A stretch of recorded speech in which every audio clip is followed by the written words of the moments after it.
ഭഗവാന്റെ വിവാഹം ഇന്നലെ കഴിഞ്ഞു. അത് തത്വമാണോ നമ്മൾ ഇന്നലെ പറഞ്ഞു അല്ലേ?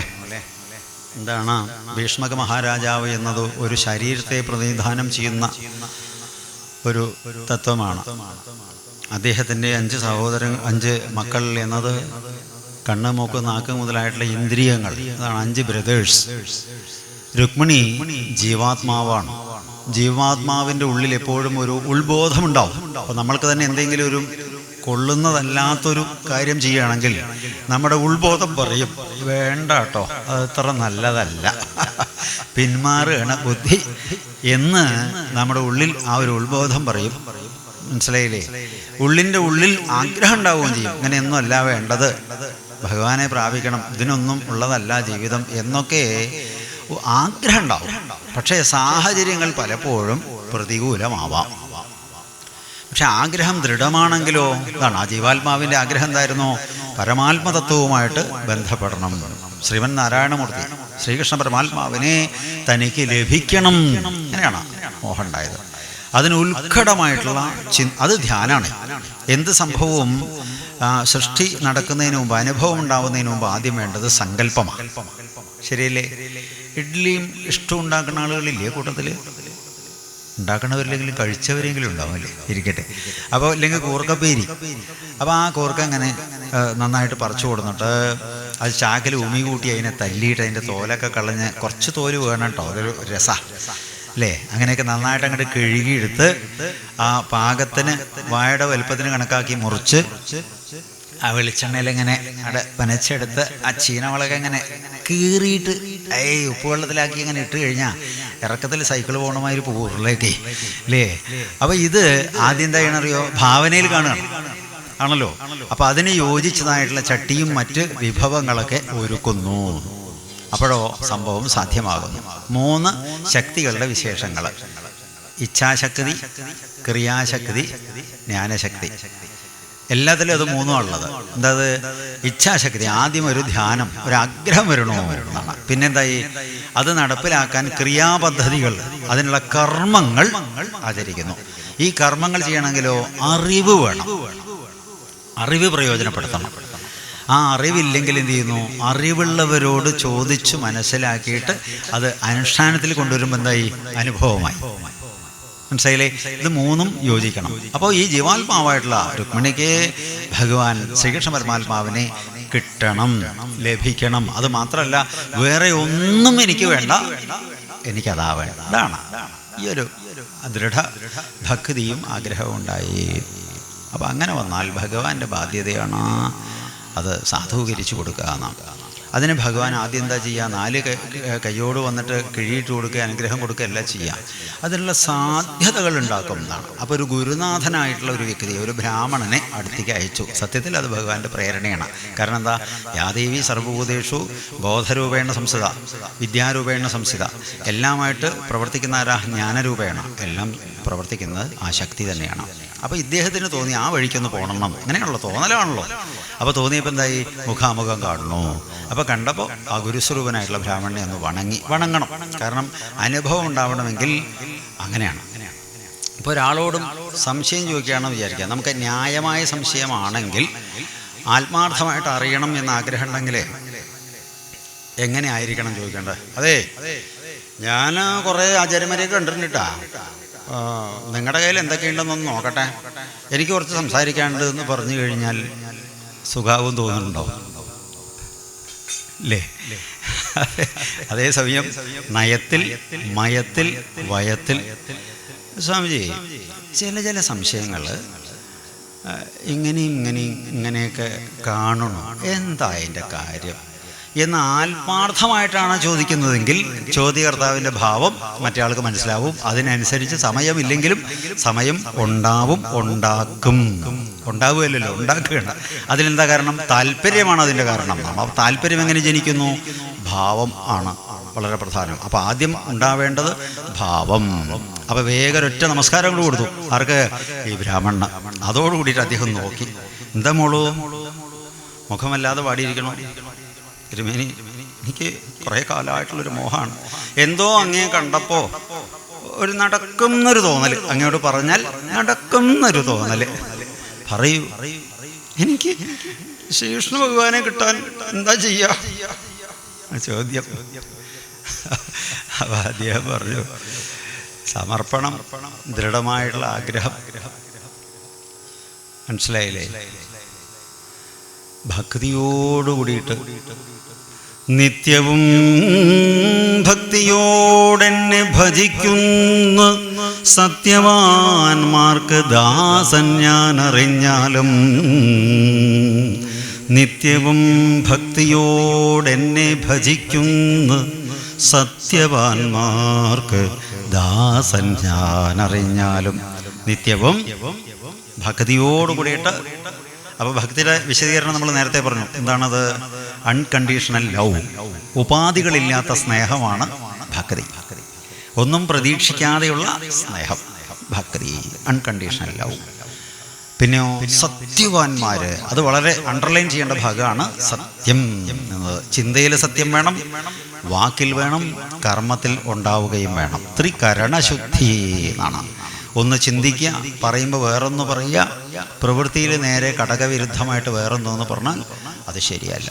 അപ്പം അങ്ങനെ 3 ഭാവങ്ങളും യോജിപ്പിക്കുന്ന സത്യസന്ധന്മാരായിട്ടുള്ള ആളുകൾക്ക് ഞാൻ ദാസനാവും എന്നാണ് പറഞ്ഞു.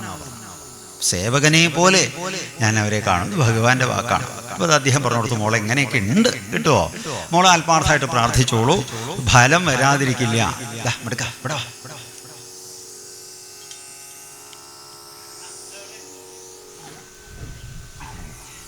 അപ്പോൾ ഇത് അദ്ദേഹം ഉറപ്പിച്ചു, വഴിയുണ്ടാക്കാമെന്ന് ധൈര്യം കൊടുത്തു. അതിനുശേഷം പിന്നെ അതിനുള്ള പരിശ്രമങ്ങളായി. ഈ ഭഗതക്കുട്ടിയുടെ നിവേദനം ഒരു കടലാസിലാക്കി കൊടുത്തു, അല്ലേ, ഒരു ഓലയിലാക്കി കൊടുത്തു. പിന്നെ അദ്ദേഹത്തിൻ്റെ ബാധ്യത എന്താണ്? ഭഗവാന്റെ കയ്യിൽ അത് ഏൽപ്പിക്കുക. അപ്പോൾ അർച്ചന ചെയ്യുമ്പോഴെന്താ പറയുക? തിരുമേനി, ഇന്നൊരു ഇൻ്റർവ്യൂ ഉണ്ട്, മനസ്സിലെത്തി പ്രാർത്ഥിക്കണം കേട്ടോ. മമോപാത്ത സമസ്ത ദുരിതക്ഷേദ്വര എന്നൊക്കെ പറഞ്ഞിട്ട്, പരമേശ്വര പ്രീത്യത്വം എന്നൊക്കെ പറഞ്ഞിട്ട്, കാർത്തിക നക്ഷത്രേ എന്താ ബാബു നാമസ്യ എന്നൊക്കെ പ്രാർത്ഥിച്ചാൽ പോലും ഉള്ളിൻ്റെ ഉള്ളിൽ നിന്നൊരു നാടൻ ഭാഷയിലൊരു പ്രാർത്ഥനയുണ്ട്. ആ കുട്ടി വന്ന് സമീപിച്ചിരിക്കണം കേട്ടോ, അപ്പോൾ ആ ഒരു ഇൻ്റർവ്യൂവിന് പോകണു. മഹാദേവ ഒന്ന് അങ്ങേക്ക് നിസ്സാരല്ലേ, പാവം തോന്നിയിട്ടോ, അതുകൊണ്ടാണേ എന്ന് പറഞ്ഞിട്ടൊരു പൂവിട്ടാൽ എന്തായി? അത് ഫലപ്രദമാവുന്നു. മനസ്സിലായില്ലേ? അപ്പം ഇവിടെ എന്താ? ആ കുട്ടിയുടെ പ്രാർത്ഥന, അവളുടെ ഭാവം, അദ്ദേഹത്തിന് മനസ്സലിഞ്ഞു. കൃഷ്ണ, ഒരു മണിയെന്ന് പറഞ്ഞൊരു കുട്ടിയെ ആദ്യമായിട്ട് കാണുക, അവളൊരാവശ്യം പറഞ്ഞു. അത് പറഞ്ഞപ്പോൾ അതൊരു ധിക്കാരായിട്ട് തോന്നിയില്ല, വേണ്ടതാണെന്നും തോന്നി. അവിടുന്ന് വിചാരിച്ചാൽ അതൊക്കെ ചെറിയ കാര്യമല്ലേ ഉള്ളൂ, അല്ലേ? സങ്കല്പമാത്രത്താൽ എല്ലാം സൃഷ്ടിച്ച് രക്ഷിക്കുന്ന അവിടത്തേക്ക് ചെറിയ ഒരാൾക്ക് ഒരു ആശ്രയം കൊടുക്കാൻ വലിയ പ്രയാസമുണ്ടോ? അതുകൊണ്ട് അല്ല പറയേണ്ട ആവശ്യമില്ല, അങ്ങേക്കറിയാം, അങ്ങ് ചെയ്യുന്ന അറിയാം. എങ്കിലും നമ്മുടെ ഒരു പൊട്ട മനസ്സിലേക്ക്. അപ്പോൾ അത് വേണ്ടെന്തി ഭഗവാന്, എൻ്റെ ഒരു ദൗത്യം എന്നെ ഏൽപ്പിച്ചു, ഞാൻ അറിയിക്കാമെന്ന് പറഞ്ഞു. അതുകൊണ്ടാണ് കേട്ടോ. ഹരേ, ബ്രാഹ്മണൻ്റെ ഡ്യൂട്ടി കഴിഞ്ഞു. അപ്പോൾ ബാക്കി ഡീറ്റെയിൽസ് അതിൽ രേഖപ്പെടുത്തിയിട്ട് ഭഗവാൻ നേരെ ചെന്നു. ദുർഗാ ഭഗവതിയെ തൊഴുത്. കുലദേവത വളരെ പ്രധാനമാണ്, ആളുകൾക്ക് മനസ്സിലാവാത്ത വിഷയമാണ്. ഇപ്പോൾ പയ്യനെടുത്തോ മണ്ണാർക്കാടോ ഉള്ള ആളുകൾ ഒരു പക്ഷേ ഏനാനിമംഗലം മഹാദേവനെ കണ്ടതിനേക്കാൾ കൂടുതൽ കാടാമ്പുഴയിലോ ഗുരുവായൂരോ മൂകാംബികയിലോ ശബരിമലയിലോ പോയിട്ടുണ്ടാവും. എന്താ കാരണം? അടുത്തുള്ള സംഭവം എന്ന് പറയുമ്പോൾ ഒരു ഡോണ്ട് കെയർ വരിക. സത്യത്തിൽ ധർമ്മദൈവം പ്രസാദിച്ച് കുളിർപ്പൂ തറവാടുകൾ, ആ തറവാടുകളെ അനുഗ്രഹീതമാവണമെങ്കിൽ ആ തൻ്റെ കുലദേവത, ധർമ്മദേവത, ദേശദേവത ഇവരുടെയൊക്കെ അനുഗ്രഹം വേണം, മസ്റ്റാണ്. അല്ലെങ്കിൽ അനുഭവം ഉണ്ടാവില്ല എന്ന് പറയുകയാണ്. അപ്പോൾ ആ കുലദേവതയെ തൊഴുത് അമ്മയെ ആശ്രയിച്ച് പ്രാർത്ഥിച്ചു. കാർത്യായനി മഹാമായേ മഹായോഗിന്യതീശ്വരേ നന്ദഗോപസുതം ദേവി പതിമേ ഗുരുതേ നമ പ്രാർത്ഥിച്ചു. നേരെ വന്നു. ഒരു പ്രതീക്ഷയുണ്ട്, എന്നാലും എത്തിയില്ലേ, അവിടുന്ന് വരില്ലേ എന്ന ഒരു ജിജ്ഞാസയോടുകൂടി മൂടുപടം പൊക്കി ഇങ്ങനെ നോക്കിയപ്പോൾ ഭഗവാൻ തയ്യാറായി നിൽക്കണോ. കരം പിടിച്ച് തൻ്റെ വാഹനത്തിൽ കയറ്റി കൊണ്ടുപോയി. അപ്പം എന്ന് വെച്ചാൽ ഏത് സാഹചര്യത്തിലോ ഇരുന്നോട്ടെ, മനസ്സ് ഭഗവാനിൽ അർപ്പിതമാണെങ്കിൽ ഭഗവാൻ അവിടെ എത്തും. നമ്മൾ ഇരിക്കുന്നവിടെ എത്തും, നമുക്ക് അനുഭവം ഉണ്ടാവുകയും ചെയ്യും. അങ്ങനെയാണ്. ഇത് പറയുമ്പോൾ കഥയിൽ നിന്നൊരു കഥ ഓർമ്മ വരുന്നത്, പണ്ടൊരു വിദ്വാൻ, ഒരു ഇടത്തരം കുടുംബമാണ്, വീട്ടിൽ നിന്ന് ചെറിയൊരു തർക്കം, അങ്ങനെയൊക്കെ വരാലോ, അങ്ങനെ വന്നിട്ട് കൂട്ടാനിൽ എരിവ് കൂടിയെന്നോ അങ്ങനെ എന്തോ ഒരു ചെറിയൊരു കാര്യമുള്ളൂ, അതിൻ്റെ ഭാഗമായിട്ട് വീട്ടിൽ നിന്ന് തെറ്റിപ്പോയി. ഈ പെട്ടെന്നൊരു എടുത്തിയാട്ടത്തിന് പോയി കഴിഞ്ഞാൽ പിന്നെ ഈ ദുരഭിമാനം കുനിയാൻ സമ്മതിക്കില്ല അല്ലേ? ചിലരങ്ങനെയാണല്ലോ. എന്തന്നെയാണെങ്കിലും ആ ദുരഭിമാനം അങ്ങോട്ട് വിട്ടുപോവില്ല. ഞാൻ നാള എന്നൊക്കെ പറഞ്ഞിട്ട് അങ്ങനെ വെറുതെ ഇങ്ങനെ കാലിൻ്റെ മേലെ കാലേറ്റ് ഇരുന്നോളൂ എന്ന് പറയാണ്. ഏതായാലും വീട് വിട്ടുപോയി, അങ്ങനെ കാട്ടിലെത്തിപ്പോയി. മനസ്സിൽ വലിയ വിഷമമായി. അപ്പോഴേക്കും കുറച്ച് ദിവസങ്ങൾ കഴിഞ്ഞു. പിന്നെന്താ അറിയോ, കാടും പരിസരങ്ങളൊക്കെ ആയിട്ടൊരു ഇണക്കം വന്നു. അങ്ങനെ ഇരുന്നു. എന്നാൽ പിന്നെ അവനെ പറഞ്ഞത് ശിവനെ ശിവനെ എന്ന് പറയാം എന്ന നിലയിൽ ജപിച്ച് ശീലിച്ചു. ജപിച്ചാൽ പിന്നെന്താ, പിന്നെ ഒരു ശീലാവും, നമ്മളെ പിടിക്കും. അങ്ങനെ കുറച്ച് കാലം കഴിഞ്ഞു. കൃത്യമായിട്ടുള്ള എണ്ണ തേപ്പും കുളിയും മെഴുക്കളക്കല്ലൊന്നും ഇല്ലാത്തതുകൊണ്ട് കുറേശ്ശെ മുടിയൊക്കെ കൊഴിഞ്ഞിങ്ങനെ പോയിട്ടുണ്ട്. സെൻട്രൽ ഇങ്ങനെ ഷൊട്ടയായിട്ടുണ്ട്. ഒരു ദിവസം അങ്ങനെ പ്രാർത്ഥനയൊക്കെ കഴിഞ്ഞ് ഇങ്ങനെ ഇരിക്കുമ്പോൾ കഷണ്ടീമിൽ എന്തോ ഒരു സാധനം ക്ലിക്കനെ വീണു. നോക്കിയപ്പോൾ ഒരു കാക്ക കാട്ടട്ടതാ. ഈ ഷൊട്ടത്തലയിൽ കാട്ടം വീണ് കഴിഞ്ഞാൽ അത് പെട്ടെന്ന് പരക്കും. അതിങ്ങനെ വന്നു എന്ന് പറഞ്ഞിട്ട് ഇങ്ങനെ നോക്കിയപ്പോൾ എന്തായി അറിയോ, കാക്കയുടെ ചിറക് കരിഞ്ഞു.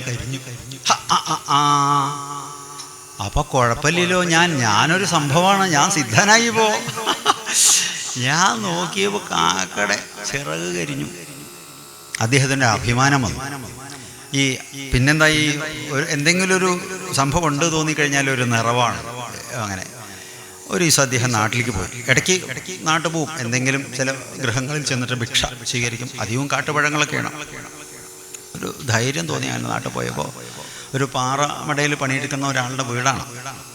പടി കയറി ഇങ്ങനെ ചെന്നു. ഒരോണം ഒച്ച എനിക്ക്. അപ്പോൾ ആ വീട്ടുകാരി ഇങ്ങനെ എത്തി നോക്കിയപ്പോൾ ഒരു സ്വാമി നിൽക്കൂട്ടോ, ഒരു മിനിറ്റ്. പിന്നെ കട്ടുമ്പിൽ കിടക്കുന്ന മുത്തശ്ശിക്ക് വേണ്ടുന്ന പലഹാരവും കാര്യങ്ങളും, തൊട്ടി കിടക്കുന്ന മകളുടെ കുട്ടിക്ക് വേണ്ടിയിട്ടുള്ള കുപ്പിപ്പാലും കാര്യങ്ങളും അങ്ങനെയുള്ള ഒക്കെ പാറമടയിൽ പണിക്ക് പോകുന്ന ഭർത്താവിൻ്റെ വെള്ളച്ചോറും ഉപ്പേരിയൊക്കെ കൊടുത്ത് കൊണ്ടുപോകാൻ വേണ്ടി തൈര് കൂട്ടി കുഴച്ചിട്ടുള്ള ചോറ് ഇത്തിരി പാർസൽ പൊതിഞ്ഞ് ഒക്കെ എടുത്ത് അപ്പോഴേക്കും സമയം പോവുകയാണല്ലോ. അദ്ദേഹത്തിന് തോന്നി ഞാനൊരു സിദ്ധനാണ്. അപ്പം ഈ സ്ത്രീ എന്താ ഇപ്പം നമ്മളെ പറ്റി മനസ്സിലാക്കിയത്? ഒരാൾ വീട്ടിൽ വന്നു കഴിഞ്ഞാൽ അങ്ങനെ കാത്തു നിർത്തേണ്ടത് ശരിയാണല്ലോ, അഹങ്കാരല്ലേ അത് എന്നതിൽ എന്താ വിളിക്കുക. അപ്പം അമ്മ ഒന്ന് എത്തി നോക്കിയിട്ട് പറഞ്ഞു, തിരുമേനി ഒറ്റ മിനിറ്റ് കേട്ടോ, കഴിഞ്ഞതാ, ഒന്ന് പൊതിഞ്ഞ് ഭർത്താവിൻ്റെ കൈ കൊടുത്ത് അദ്ദേഹം പണിക്കും. പിന്നെ ഞാൻ കാക്കയെന്നല്ല കേട്ടോ. അത്ഭുതമായി. ഭഗവാനെ, എന്താപ്പോ കഥ, അയ്യമ്മ എങ്ങനെയപ്പോ ഞാൻ കാക്കേനെ കത്തിച്ച കാര്യം അറിഞ്ഞതെന്ന് സംശയമായി. ഏതായാലും 2 മിനിറ്റ് കഴിഞ്ഞു. അദ്ദേഹത്തിനെ വിളിച്ചു. ഒരു പുല്ലുമായ ഒരു തടുക്കൊക്കെ ഇട്ട് കൊടുത്ത് വെള്ളമൊക്കെ കൊടുത്ത് ആഹാരമൊക്കെ കൊടുത്തു. അപ്പോൾ ആഹാരം കഴിക്കുമ്പോഴും ഇദ്ദേഹം ഇങ്ങനെ അയ്യമ്മ ഇങ്ങനെ ഓട്ടക്കനിട്ട് നോക്കുകയാണ്. ഇതിപ്പോൾ എങ്ങനെ അറിഞ്ഞ് കൈ കഴുകി കൊൽക്കുഴിഞ്ഞ് കൈ കഴുകിയിട്ട് വെള്ളം കുടിച്ചിട്ട് യാത്ര പറയാൻ നിൽക്കുമ്പോൾ അയ്യമ്മ പറഞ്ഞു, സ്വാമിയുടെ സംശയത്തിൻ്റെ മറുപടി അങ്ങാടിയിലൊരു ഇറച്ചി വെട്ടുകാരുണ്ട്, വ്യാധൻ, അദ്ദേഹം പറഞ്ഞു തരുന്നു. ഭഗവാനെ, വിചാരിക്കുന്നത് പിടിച്ചെടുക്കാൻ മറുപടി വരിക. ഓടി ഇദ്ദേഹം അങ്ങാടിക്ക് പോയപ്പോൾ ഒരു മൂലയ്ക്കായിട്ട് വലിയൊരു പുളിമുട്ടി ഇട്ടിട്ട് അതിലിങ്ങനെ ഇറച്ചി വെട്ടിക്കൊണ്ടിരിക്കുകയാണ്. ഇതന്നെയാണോ അയ്യമ്മ പറഞ്ഞ അടുത്തൊരാൾ? ഈ വ്യാധൻ എന്ന് പറഞ്ഞാൾ മാറി നിൽക്കുക, സ്വാമി മേലെ ചോര തെറിക്കണ്ട. ഓ ഭഗവാനെ, വീട്ടിൽ നിന്ന് കൂട്ടാനിലെ എരിവ് കൂടിയെന്നും പറഞ്ഞ് വീട് വിട്ട് ഇറങ്ങി വന്നിട്ട് കാട്ടിൽ പോയിരുന്നിട്ട് തലയിൽ കാട്ടം വന്നിട്ട് കാക്കേനെ കരിച്ചു എന്നും പറഞ്ഞിട്ട് വന്നിറക്കണം. അയമ്മയേക്കാൾ വലുതാ ഇയാൾ. എന്താവത് കഥ? ഇദ്ദേഹത്തിന് പണി കഴിയുവോളം കാത്തു നിന്നു. പുറകെ കൂടി അദ്ദേഹം നേരെ വീട്ടിൽ പോയി. പോകുമ്പോൾ എന്ത് ചെയ്തറിയോ, മുത്തശ്ശന് ഒരു കെട്ട് 100 സൈറ്റ് പീടി, മുത്തശ്ശിക്ക് ലേശം പുകല കൂട്ടിയിട്ടുള്ള വെറ്റില മുറുക്കാൻ. കുട്ടികൾക്ക് ഈ പഴയ കാലത്ത് അങ്ങനെയാണ്, കുടല് മുട്ടായി എന്ന് പറഞ്ഞൊരു മുട്ടായി ഉണ്ട്. കുടല് മുട്ടായി, കമ്പറുക്കെട്ട്, ഇതൊക്കെ വാങ്ങി വൈദ്യശാലയിൽ കയറിയിട്ട് പിണ്ടതയിലും സഹചരാതിയും കൂടിയിട്ട് ഓരോ ഔൺസ് വാങ്ങി നേരെ വീട്ടിൽ പോയി. ഇദ്ദേഹം പുറകെയുണ്ട് കേട്ടോ. പോയി ആ സാധനങ്ങൾ മുത്തശ്ശൻ്റെ കയ്യിൽ ആദ്യം ബീഡിക്കെട്ട് കൊടുത്തു, മുത്തശ്ശിക്ക് ചവച്ച കള്ള വെറ്റില കൊടുത്തു, കുട്ടികൾ ചാ എന്ന് പറഞ്ഞപ്പോൾ ഈ കുടലുമുട്ടായും കമ്മറക്കെട്ടും കൂടി കുട്ടികൾക്ക് കൊടുത്തു.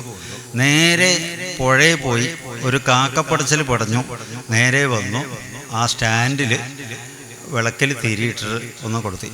ഭഗവാനെ രക്ഷിക്കണേ നാരായണ. മൂപ്പരുടെ അനുഷ്ഠാനം കഴിഞ്ഞു കേട്ടോ. സഹസ്രനാമവും ഇല്ല, ഭാഗവതവും ഇല്ല. എന്താ മനസ്സിലായോ? സ്വധർമ്മം നിധനം ശ്രേയ പരധർമ്മം ഭയാവഹം. അവനവനിൽ നിക്ഷിപ്തമായിട്ടുള്ള കർത്തവ്യങ്ങൾ ശ്രദ്ധയോടെ, ഭക്തിയോടെ, നിഷ്ഠയോടെ, ആത്മാർത്ഥമായി, സത്യസന്ധമായി ആരൊരാൾ അനുഷ്ഠിക്കുന്നുവോ അവന് മറ്റൊരാചരണവും വേണ്ട, ഒരു തീർത്ഥാടനവും വേണ്ട, ഒന്നിൻ്റെയും ആവശ്യമില്ല. മനസ്സിലായല്ലോ? അപ്പോൾ ഭഗവാന്റെ അടുത്തേക്ക് രുക്മിണി അങ്ങോട്ട് പോവല്ല ചെയ്തത്, രുക്മിണിയുടെ അടുത്തേക്ക് ഭഗവാൻ ഇങ്ങോട്ട് വന്നു. കാരണം എന്താ? മനോഭാവം. യാദൃശം കുരുതേ കർമ്മം താദൃശം ഫലമാപ്നുയാത്. എമ്മട്ടാണോ കർമ്മം ആ മട്ടുതാൻ ഫലവും വരും. നിങ്ങൾക്ക് ഉറപ്പിക്കാൻ വേണ്ടി ചെറിയൊരു ഉദാഹരണം കൂടി പറയാം, അഹങ്കാരമായിട്ട് എടുക്കില്ലെങ്കിൽ. കഴിഞ്ഞ ഫെബ്രുവരിയിൽ ഒരു വേദിയിൽ നിന്ന് ഇറങ്ങിയതാ, പിന്നെ അടുത്ത വേദി കയറുന്നത് ഇപ്പോഴാ. ഞായറാഴ്ച കഴിഞ്ഞാൽ തിങ്കൾ വരിക, ചൊവ്വ വരിക, ഇതൊക്കെയുണ്ട്. ഈ ബാങ്കിലും മറ്റുമൊക്കെ ഉണ്ടല്ലോ, കമ്പ്യൂട്ടറാണ് കണക്ക് കൂട്ടണതേ. മാർച്ചായപ്പോഴേക്കും എന്തായി? ഫോണിലേക്ക് മെസ്സേജ് വന്നു, വല്ല പണിയുണ്ടോ? ഇല്ല. അതെ. അപ്പോൾ എന്താ വെച്ചാൽ ആവണമാതിരി ആവട്ടെ, നമ്മളിപ്പോൾ എന്താ ചെയ്യുക എന്ന് നമ്മുടെ സന്ധ്യാവന്ദനങ്ങളും മറ്റു കാര്യങ്ങളും ചിട്ടമായിട്ട് നടക്കണു, കുറച്ചധികം നടക്കണു. അതെ. അങ്ങനെ ഇരിക്കുമ്പോൾ ബാസ്ക്കറ്റിൽ യജ്ഞത്തിന് നമ്മളെ സഹായിച്ച ഒരു ഭക്തൻ അവിടെ നമ്മളോട് ഉപദേശമൊക്കെ വാങ്ങി നമ്മുടെ ഗുരുസ്ഥാനത്ത് കാണുന്ന ആളാണ്. അദ്ദേഹം പെട്ടെന്ന് ചില കാര്യങ്ങൾക്കായിട്ട് വീട്ടിൽ വന്നു. അദ്ദേഹത്തിൻ്റെ ഒരു വീട് പണിയാണ്. ഇത്ര കാലം 10-35 കൊല്ലമായിട്ട് വീട് ഉണ്ടായിട്ടില്ല. അപ്പോൾ നമ്മൾ കുറച്ചൊക്കെ ശാസനയൊക്കെ ഉണ്ടായി, അതൊക്കെ അനുസരിച്ചു പ്ലാനൊക്കെ തയ്യാ. അപ്പോൾ അങ്ങനെ അതിൻ്റെ രൂപം വരണം, രൂപമൊക്കെ ഉണ്ടാക്കി കൊടുത്തു. ഒരു ചെറിയൊരു 4 കെട്ടിൻ്റെ ഒരു പ്ലാനൊക്കെ ഉണ്ടാക്കി കൊടുത്തു. പോകുന്നതിന് മുമ്പ് കാടാകുമ്പോഴേക്കും ഗുരുവായൂരൊന്ന് പോയി നമ്മുടെ ഒപ്പം യാത്ര ചെയ്യണമെന്ന് അദ്ദേഹത്തിന് മോഹം. അങ്ങനെ ഒരു 4-5 ദിവസം വീട്ടിൽ താമസിച്ചു. തിരിച്ചു പോകുമ്പോൾ എല്ലാ അനുഗ്രഹവും ഉണ്ടാവണമെന്നും പറഞ്ഞ് നമസ്കരിച്ച് ഒരു കവറോടെ വെച്ച് പോയി. അപ്പോൾ അദ്ദേഹം പോയി കുറേയൊക്കെ കഴിഞ്ഞ് എന്തോ ഒരു സംഖ്യയാണെന്ന് ഊഹമുണ്ട്. അത് തുറന്ന് നോക്കുമ്പോൾ ഒരു 41,000 രൂപയുണ്ട്. ബാങ്കിൽ വേണ്ടത് 38. 3 ചെലവിന് ബാക്കിയാണ്. ആശ്രയിക്കേണ്ടവനെ ആശ്രയിക്കേണ്ടതുപോലെ ആശ്രയിച്ചാൽ ആരെയും ആശ്രയിക്കേണ്ട, എല്ലാം നമ്മളെ ആശ്രയിച്ചോളും. ഇരിക്കേണ്ടതുപോലെ ഇരിക്കുക, ആഗ്രഹങ്ങൾ പരിമിതപ്പെടുത്തുക. സർവേശ്വരനായിട്ടുള്ള ജഗൽപ്രഭുവിന് അറിയേണ്ടാത്തതായിട്ട് ഒന്നുമില്ല. മനസ്സിലായില്ലേ? പരീക്ഷയുടെ സമയത്ത് 7ാം ക്ലാസ്സിൽ പഠിക്കുന്ന കുഞ്ഞൂട്ടൻ്റെ ഫ്രണ്ടാണ് അനിൽകുമാർ. അവൻ SLC ആണ്. പരീക്ഷയുടെ തലേദിവസം പനി വന്നു, ഡോക്ടറെ അടുത്തേക്ക് പോയി. ഗ്ലൂക്കോസ് കയറ്റലൊക്കെ ഉണ്ടായി. പിറ്റേ ദിവസം ആൾ ഉഷാറായിട്ട് വന്നു. അപ്പോൾ കുഞ്ഞൂട്ടൻ പറയണേ, അമ്മേ ഞാൻ ഇപ്പോൾ 7-ലല്ലേ പഠിക്കണേ? എന്താ സംശയം? ഇനിയിപ്പോൾ 3 കൊല്ലം കഴിയണ്ടേ? എന്തിന്? SLC എത്താൻ. എന്നിട്ട് SLCക്ക് പരീക്ഷയുടെ സമയത്ത് അനിലേട്ടന് വന്ന മാതിരി എനിക്ക് പനി വന്ന എന്നെ ആസ്പത്രിയിൽ കൊണ്ടുപോകണം കേട്ടോ, ഗ്ലൂക്കോസ് കയറ്റാനുള്ള സംവിധാനം ചെയ്യണം കേട്ടോ എന്ന് അമ്മയോട് പറഞ്ഞ് ഏൽപ്പിക്കണോ? അമ്മയ്ക്കറിയാം അല്ലേ? ചിട്ടയായിട്ടുള്ള ആഹാരവും മറ്റും ആ ശുശ്രൂഷയും കൊണ്ട് അസുഖം വരാതിരിക്കാൻ തന്നെ അമ്മ ശ്രദ്ധിച്ചോളും. വന്നാലോ ആവശ്യപ്പെടണ്ട, തൻ്റെ ഉണ്ണിയെ കൊണ്ടുപോയിക്കോളും എന്നാണ്. ഏതായാലും അങ്ങനെ കഥ ഇങ്ങനെയാണ്. തത്വം പറഞ്ഞു, നമ്മൾ കഥയും പറഞ്ഞു അല്ലേ? അങ്ങനെ രുക്മിണി ഏറ്റി വരുമ്പോൾ സഹോദരനായിട്ടുള്ള രുക്മി വഴിയിൽ തടുത്തു. പുറയിൽ നിന്ന് വാളൂരി ലേശം ഭാഷയൊക്കെ പറഞ്ഞു.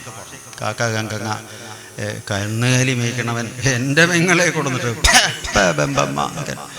ഭഗവാൻ ചൂട്ടെന്ന് ഇറങ്ങിയിട്ട് ഒരു അഭ്യാസി കാണിച്ചിട്ട് ഇങ്ങനെ തിരിച്ചിട്ട് വാളിങ്ങനെ ഇവിടെ ഇങ്ങനെ വെച്ചു. കുത്തിയില്ല, ഒന്നിങ്ങനെ കുത്തി നിർത്തി. അപ്പോൾ ഭയന്ന് നിലവിളിക്കുക. അപ്പോഴും ബലരാമൻ ചാടി വന്നു. എന്താ കൃഷ്ണ? അപ്പം മെല്ലെ ഇപ്പോൾ ഒരു ഓല തന്നതിൻ്റെ പേരിൽ നീ ചാടി വന്ന എന്തും നമ്മളോട് ആലോചിച്ചിട്ട് ചെയ്യണ ആള് ഒരു ഒരു ലേഖനം കിട്ടിയപ്പോഴേക്കും നീ ചാടി വന്നു. എന്നിട്ടിപ്പോൾ ഇങ്ങനെയൊക്കെ നടന്നു. അതൊക്കെ ഞാൻ ഇപ്പോൾ കണ്ടുകൊണ്ടിരിക്കുക. എന്തോ ആയിക്കോട്ടെ, കെട്ടിയതൊന്നുമല്ല, കെട്ടി എന്ന് വിചാരിക്കുക. കെട്ടിയ പെണ്ണിൻ്റെ ആങ്ങള അളിയനല്ലേ, അളിയന്മാരനെ എങ്ങനെ സ്വീകരിക്കുക? കഴുത്തിൽ വാള് വെച്ചിട്ടാ? എവിടുന്ന് അങ്ങനത്തെ വിദ്യാഭ്യാസം എന്നൊക്കെ കൃഷ്ണനെ ഭഗവാൻ രാമൻ ആക്ഷേപിച്ചു. ഭഗവാൻ അതിൽ നിന്ന് പിന്മാറി നേരെ രുക്മിണിയുടെ അടുത്തേക്ക് പോയി. എന്താ കുട്ടി നിന്റെ പേര്? രുക്മിണി. ഓ, നീ ആളും എടുക്കത്തിയാട്ടോ. എന്താണെങ്കിലും ഒരു ഓലയിൽ നമ്മുടെ അനിയനെ ചാടിച്ചു കൊടുന്നു. ഇതിപ്പോൾ ആരാ? നിന്റെ ഏട്ടനാ? വായല നാവേ, ഞാൻ ഇടപെട്ടത് കൊണ്ടിപ്പോ കഴിച്ചിലായി. ഈ കോലവും ശീലമായിട്ട് പോയി കഴിഞ്ഞാൽ അധികാലം ഉണ്ടാവോ എന്നറിയില്ല. അതുകൊണ്ട് എന്തെങ്കിലും പറ്റിയാൽ കുട്ടി വിഷമിക്കണ്ട എന്ന് രുക്മിണിയോട് മറിച്ചും പറഞ്ഞു. അങ്ങനെ ഗൃഹത്തിലെത്തി. ഇങ്ങനെ ഇരിക്കുമ്പോഴാണ് കാമദേവൻ മഹാദേവന്റെ ആ നേത്രാഗ്നിയാൽ ഭസ്മമാക്കപ്പെട്ടു എന്നാണ്. പിന്നെ ആ ഭസ്മത്തെ എടുത്ത് ദേവകളൊരു അസുരനെ ഉണ്ടാക്കി. അമ്മ അദ്ദേഹത്തിൻ്റെ പേര് ഭണ്ഡാസുരൻ എന്നാണ്. അങ്ങനെ കഴിഞ്ഞുകൂടിക്കൊണ്ടിരിക്കുന്നു. ഈ ഘട്ടത്തിൽ താരകൻ, അദ്ദേഹത്തിൻ്റെ കുടുംബത്തിലൊരു ശംഭരൻ, അവൻ അതികഠിനമായിട്ടുള്ള തപം ചെയ്ത് ഭഗവാനെ പ്രത്യക്ഷനാക്കി. ഭഗവാൻ പ്രത്യക്ഷനായിട്ട് എന്തു വരം വേണമെന്ന് ചോദിച്ചപ്പോൾ അവൻ ചോദിച്ച വരം എന്തറിയോ? താൻ വധിക്കപ്പെടുന്നുവെങ്കിൽ കാമദേവനാൽ വധിക്കപ്പെടണം, മറ്റാർക്കും എന്നെ വധിക്കാൻ സാധിക്കരുത് എന്നാണ് വരം. അത് കുടുക്കിയതാ. എന്താ കാരണം അറിയോ? കാമദേവൻ പിക്ചറിലില്ല. ഭഗവാന്റെ നേത്രാഗ്നിയിൽ ഭസ്മായി പോയിരിക്കണു. അതാണ് സൂത്രാണ് മൂപ്പർ പ്രയോഗിച്ചതേ. തഥാസൂന്ന് അനുഗ്രഹവും കൊടുത്തു. ഇനിയിപ്പോൾ അത് അവനെ കൊണ്ടുള്ള ഉപദ്രവം സഹിക്കില്ല. ദേവകളെല്ലാവരും ചേർന്നിട്ട് മഹാദേവനെയും ഭഗവാൻ വിഷ്ണുവിനെയും ബ്രഹ്മദേവനെയും മാറി മാറി സ്തുതിച്ചു എന്ന് പറയാണ്. അപ്പം എല്ലാവരും ചേർന്നിട്ട് കാമദേവൻ സ്ഥൂലദേഹം നഷ്ടപ്പെട്ട് ജീവാത്മാവായിട്ട് ഇങ്ങനെ അലയുകയാണ്.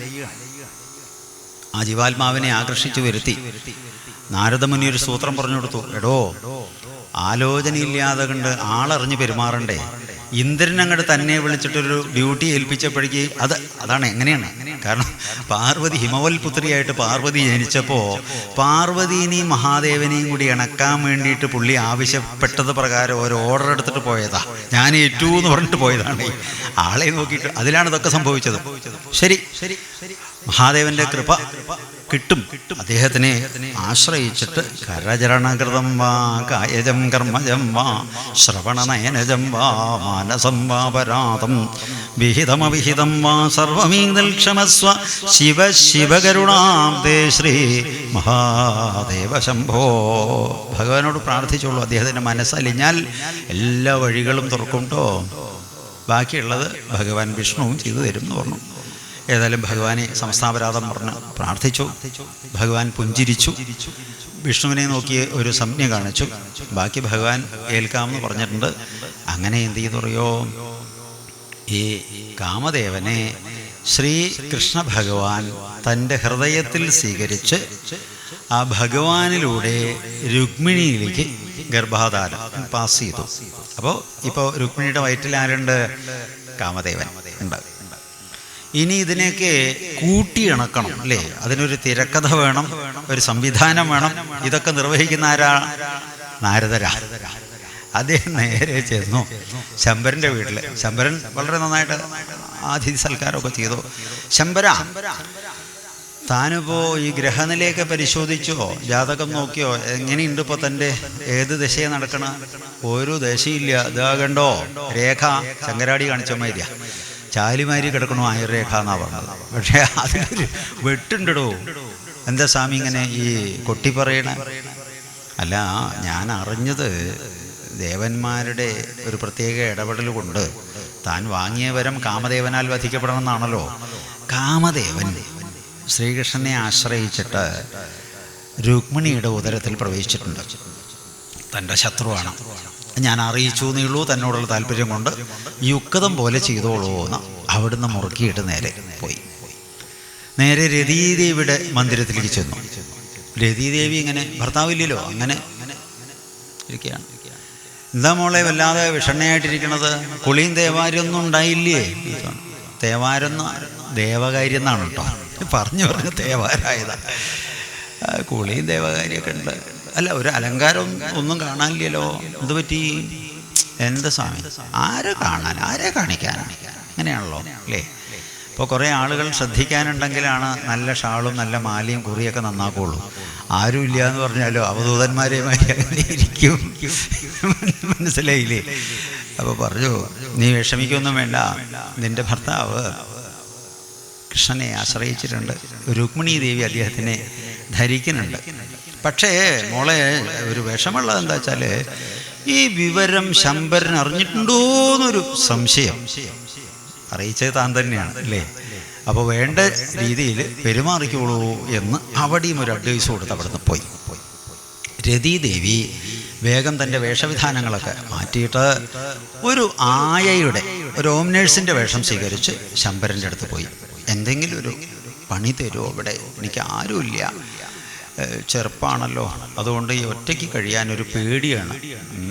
അപ്പം അദ്ദേഹം നോക്കിയപ്പോൾ നല്ല സുന്ദരി, കാരണം കാമദേവൻ്റെ പത്നിയല്ലേ, മേക്കപ്പ് ഒന്നുമില്ല, പക്ഷെ എന്നാലും വളരെ വലിയ ആകർഷണമാണ്. കുറച്ച് മുഷിഞ്ഞ വസ്ത്രമൊക്കെ ധരിച്ചെങ്കിൽ പോലും വല്ലാത്തൊരു അട്രാക്ഷൻ അവളെ കാണുമ്പോൾ തോന്നുന്നുണ്ട്. അപ്പോൾ ഈ നല്ല സുന്ദരികളെയൊക്കെ പണിക്ക് വയ്ക്കണം എങ്ങനെയാണെന്നൊക്കെ ഒരു ആലോചന തോന്നി. എന്നാലും പറഞ്ഞു, ശരി, പുറംപണികൾ എന്തെങ്കിലുമൊക്കെ ചെയ്യുക, ഗാർഡനിങ് ഒക്കെ അറിയോ? അങ്ങനെ അങ്ങനെ പുറംപണികളൊക്കെ, കാരണം വന്ന ആളിനെ പെട്ടെന്ന് അകത്തേക്ക് കയറ്റാൻ പറ്റില്ല അല്ലേ, എന്താ സമ്പ്രദായം എന്നറിയില്ലല്ലോ. അങ്ങനെയാണ് പുറംപണികളൊക്കെ ഭംഗിയായിട്ട്, വെടുപ്പും വൃത്തിയുണ്ട് ഒക്കെ പറഞ്ഞതിനേക്കാൾ അപ്പുറം അറിഞ്ഞ് പ്രവർത്തിക്കാനുള്ളൊരു കഴിവ് വിളിക്കുന്നുണ്ട്.